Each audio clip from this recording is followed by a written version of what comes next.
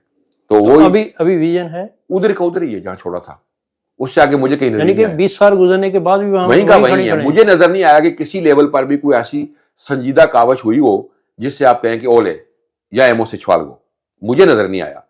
تو اس حوالے سے میں سمجھوں گا کہ ہم اپنی نسل کے مجرم ہیں.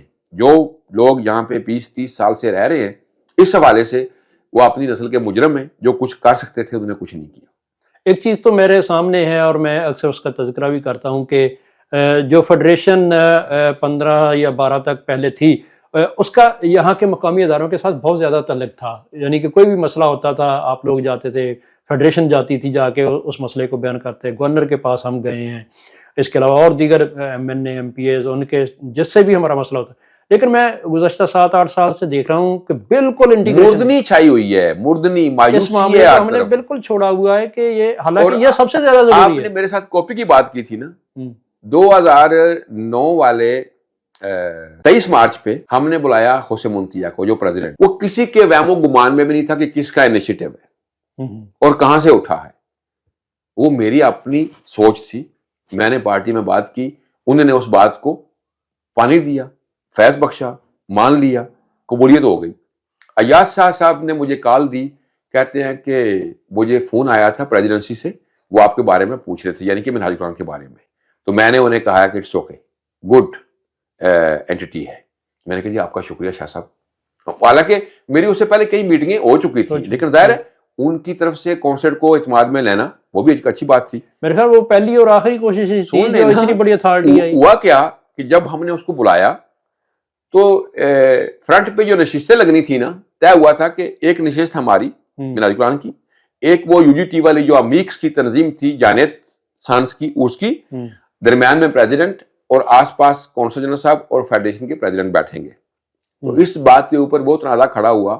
جہاں لوگوں نے کہا جی وہ تو مذہبی تنظیم ہے، اس کے اوپر پریزیڈنٹ نے کس طرح آنا تھا، وہاں پہ تنازع کھڑا کر دیا. تو ہم نے پھر بھی بیک سٹیپ کیا کہ یہ ہمارا مہمان ہے، اس کو پتا ہے وہ کس کا مہمان ہے اور ہمیں پتا ہے کس کا مہمان ہے. اگر یہ لوگوں کی آنکھوں میں دھول جھونک رہے ہیں، جھونک دیں.